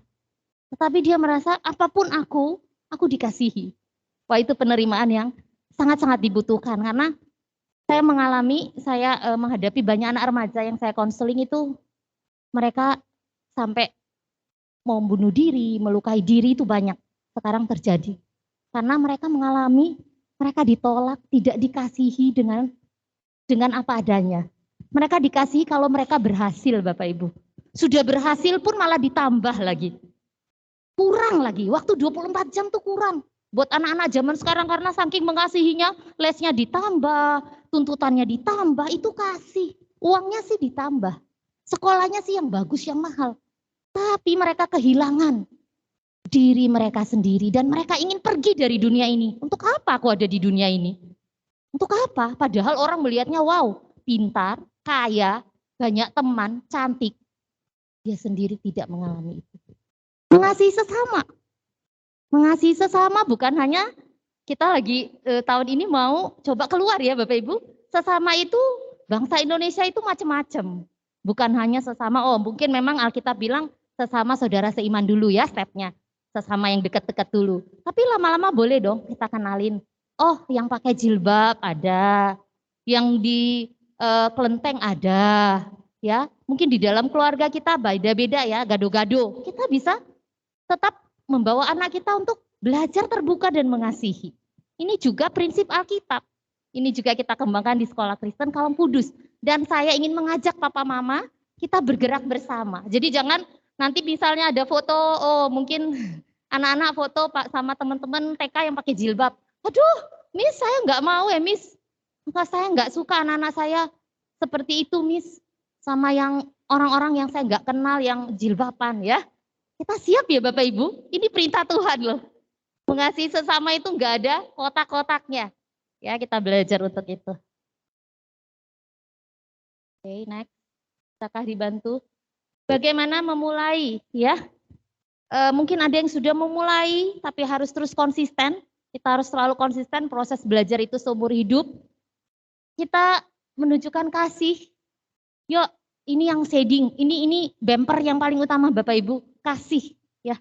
Kalau anak-anak kita itu mengalami kasih Tuhan lewat kasih papa mama, lewat kasih guru-guru, itu menjadi anak-anak yang kuat. Banyak ahli psikolog yang meneliti itu. Tapi kalau dia kasihnya itu kurang di dalam rumah, kasihnya kurang di dalam rumah khususnya, dia akan menjadi anak-anak yang rentan ya, yang sangat rapuh. Ajarkan anak-anak tadi ya, mengasihi Tuhan. Yuk berdoa yuk nak. Atau dorong sekolah minggu ya Papa Mama. Saya tahu ini pergumulan terbesar dari masa pandemi yang biasa online. Terus ke onsite. Wow udah enak tuh hari Minggu dipakai sesukanya.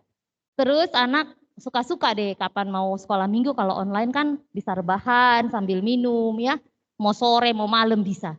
Sekarang kalau sudah mulai onsite, mari giring anak-anak ke sekolah minggu. Kita ada buku sekolah minggu, setiap hari Jumat dibagi, hari Senin tolong dikumpulkan diisi ya Papa Mama. Harapannya anak-anak ke sekolah minggu, Papa Mama juga ke gereja ya. Jangan anaknya ke sekolah minggu, Papa Mama pergi jalan ke pasar ya. Satu paket sama-sama belajar dan bertumbuh. Ajar anak untuk menghargai dirinya sendiri, mengasihi. Kalau guru-guru di sekolah akan melatih cara merawat diri, itu bagian dari mengasihi diri. Papa mama juga mengajarkan ya, merawat diri dari anak kecil. Merawat diri itu penting, hidup bersih ya, untuk dia juga bisa bertumbuh menjadi pribadi yang lebih maksimal. Dan mengasihi sesama, sama-sama ya, mulai sosialisasi itu juga terus diajarkan di rumah, di sekolah bersosialisasi di rumah juga. Jadi Bapak Ibu juga bisa, apalagi kalau anak-anak yang mungkin perlu ekstra ya. Anak saya ini guru-guru tahu ya, kalau menghadapi anak-anak yang butuh adaptasi lama, butuh menerima orang lama, dan ada yang sampai nggak mau sekolah juga ada karena nggak nyaman bersosialisasi dengan orang. Papa mama harus ambil bagian juga intens. Bagaimana cara membawa anak ini untuk belajar bersosialisasi? Mungkin direncanakan untuk ketemu saudara-saudara ya, selain di gereja juga, supaya anak-anak kita ini bagus intrapersonalnya dan antarpersonalnya ya. Keteladanan. Nah, orang tua juga mau memberi contoh. Ya, kita belajar ya Bapak Ibu ya. Karena memang kita harus ambil andil sebagai orang tua. Kita nggak bisa serahkan itu anak kita ya. Kita senang punya anak. Tapi kita nggak senang mendidik anak itu gimana ya Bapak Ibu ya. Kita ingat itu satu paket mandat yang Tuhan beri. Yuk kita tunjukkan step by step keteladanan kita. Kalau kita ajak anak-anak untuk disiplin, taruh barang pada tempatnya ya papa mama juga gitu ya. Jangan nanti papa mama pulang lempar sepatu sembarangan. Wah anaknya udah bagus-bagus diajarin misia di sekolah. Lihat papa mama taruh baju kotor sembarangan. Bubar gitu ya. Biasa habis libur tuh anak-anak masuk, wah kelihatan deh bedanya. Soalnya kalau habis libur itu sudah sama papa mama mungkin beda style, Sampai di sekolah, mulai lagi dari bawah. Ya kita sama-sama ya Papa Mama ya, kita melatih diri. Terus apa? Kita juga membangun komunikasi. Nah ini yang penting juga. Sekarang banyak anak yang susah bicara ya, delay, speech delay. Banyak anak-anak yang mengalami masalah dalam komunikasi. Mungkin ada yang di antara anak Bapak Ibu mungkin ada yang enggak, puji Tuhan. Tapi ini menjadi masalah yang cukup serius Bapak Ibu. Bisa jadi anak-anak Bapak Ibu nanti kalau dibiarkan ini terjadi tanpa komunikasi, nanti harus diterapi khusus. Ya, itu ngejarnya susah. Nah Bapak Ibu mari bangun komunikasi. Ketika Bapak Ibu ada di rumah, benar-benar hadir. Ya, benar-benar hadir ya. Mungkin malam baru bisa, nggak apa-apa. Tapi hadirlah, bangun komunikasi. Jangan pegang HP masing-masing, nonton film drakoran masing-masing, anaknya ditinggal dengan YouTube-nya sendiri. Ya, saya juga senang drakor Bapak Ibu. Tapi saya harus ekstra tengah malam supaya saya tidak mengorbankan waktu dengan anak-anak saya. Jadi yuk kita bangun komunikasi yang baik. Temani dia nonton, kadang itu susah ya Bapak Ibu nerima dia nontonnya cuman gitu-gitu ya. Kita nggak bisa enjoy. Saya itu kalau lagi kerja, anak saya itu tunjukin YouTube. Mami harus lihat ini shorts ya. Yang pendek-pendek itu apa ya, gacha atau apa. Terus saya harus disuruh, Mami nggak boleh sambil kesana kesini. Kalau nggak dia ulang lagi Bapak Ibu. Bisa 100 kali saya kalau saya nggak lihat beneran. Karena saya itu kalau nyambi, iya. Kok Mami cuma iya gitu ya? Ada nggak anak Bapak Ibu yang kayak gitu? Dia tahu Bapak Ibu, kita nggak sungguh-sungguh kasih hati kita, pikiran kita ke dia saat dia ingin ngomong sesuatu. Buat saya kan itu nonton short 1 menit itu berharga, saya senyambi ya.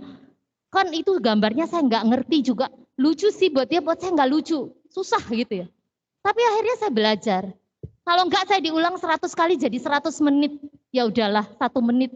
Saya berikan, saya lihat, oh iya ya lucu ya. Padahal saya belum ngerti kadang lucunya di mana ya. Tapi at least saya tahu, oh dia tuh senangnya ini. Ya. Oh dia perbendaharaan katanya tuh sudah sampai di sini. Oh dia nonton itu apa sih? Jadi saya bisa ada informasi nggak kudet gitu ya Bapak Ibu ya, kurang update gitu ya. Nah Bapak Ibu yuk kita bangun komunikasi. Gak apa-apa dia senangnya apa. Bapak Ibu jangan langsung gak boleh itu jelek. Dilihat dulu itu apa. Anak-anak kadang hanya butuh kita benar-benar sebentar aja.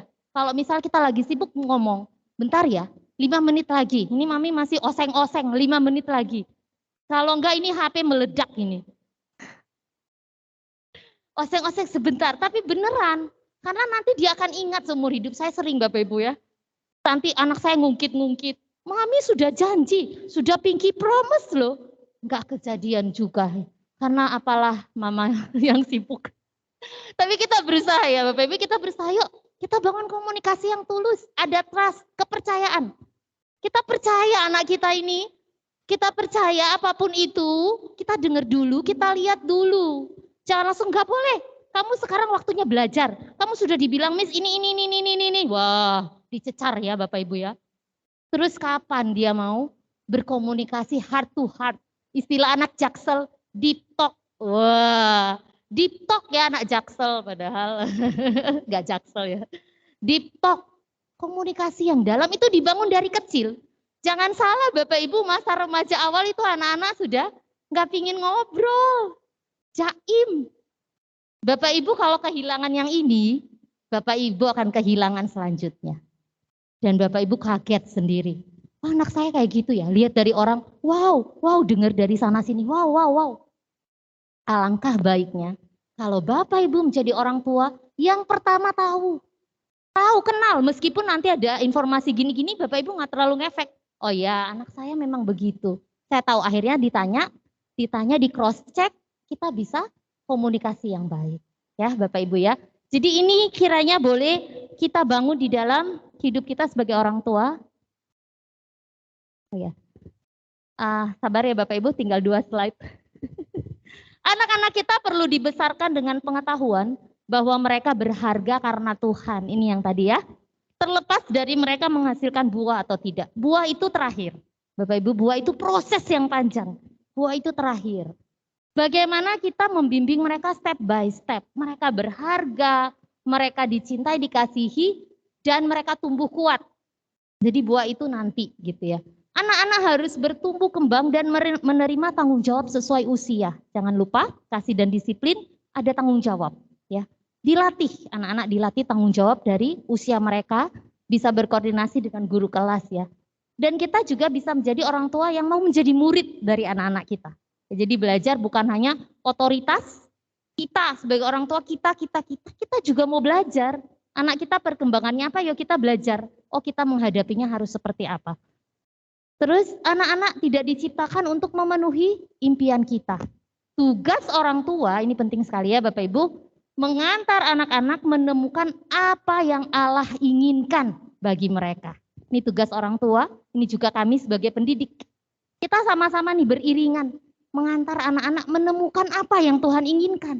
Bukan apa yang mama papa inginkan, apa yang Miss inginkan. Kalau apa yang kita inginkan, nanti semuanya jadi versi kita, bukan versinya Tuhan.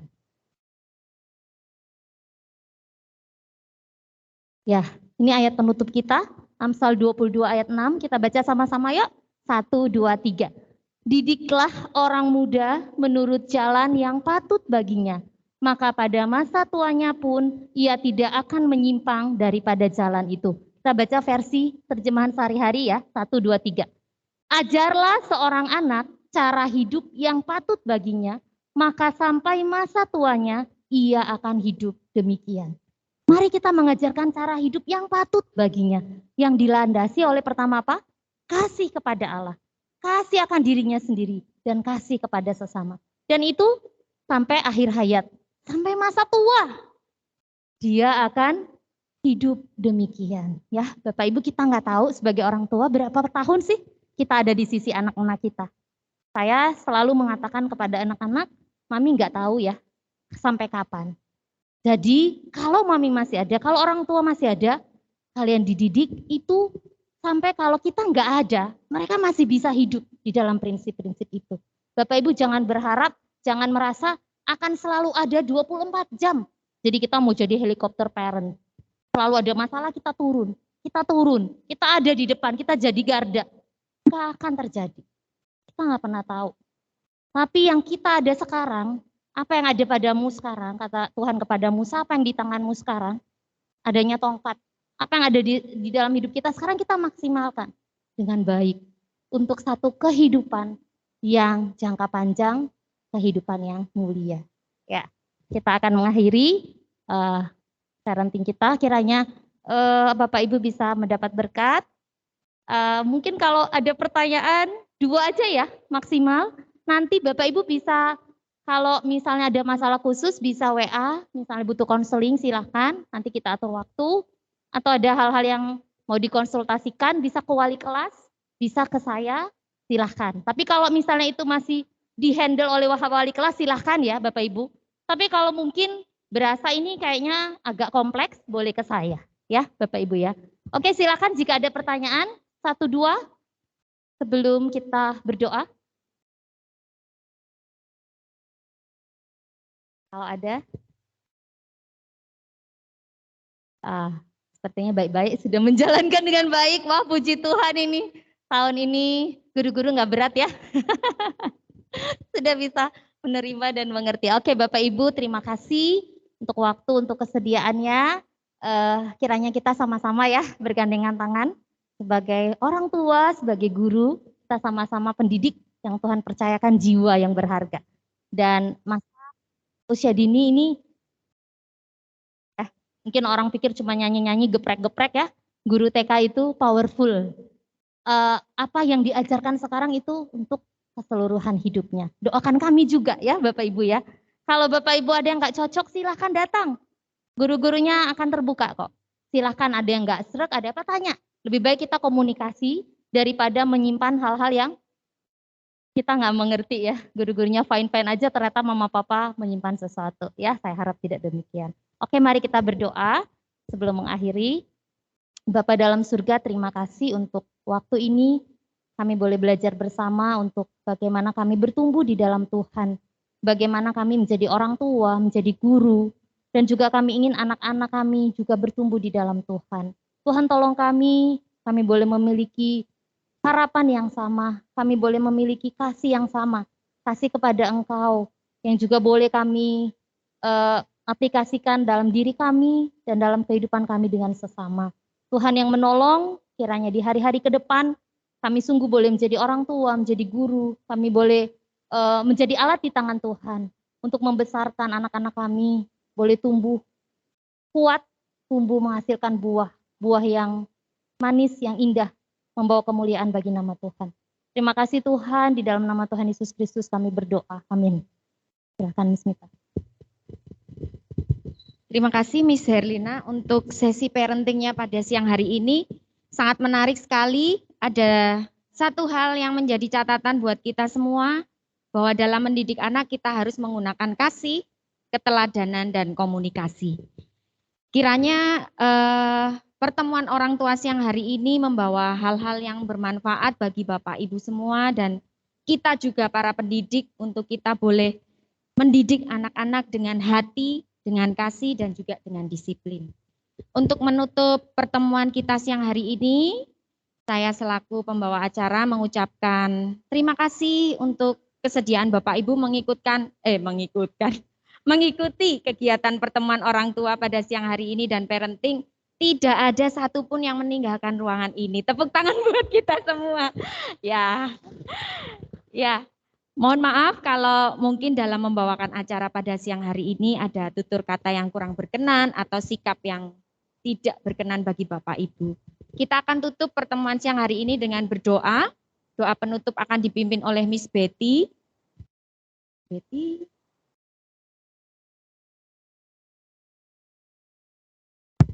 Atau Miss Putri saja, mewakili koordinator jenjang Kewan. Setelah doa penutup, Bapak Ibu boleh untuk meninggalkan ruangan ini. Silakan Miss Putri. Mari Bapak Ibu semuanya kita bersatu di dalam doa. Tuhan Yesus, mengucap syukur untuk kesempatan pada pagi hari ini kami bisa bersama-sama belajar kembali Bapak menjadi orang tua yang baik. Kiranya anak-anak yang Kau titipkan kepada kami semuanya, Tuhan terus pakai kami supaya kami terus belajar.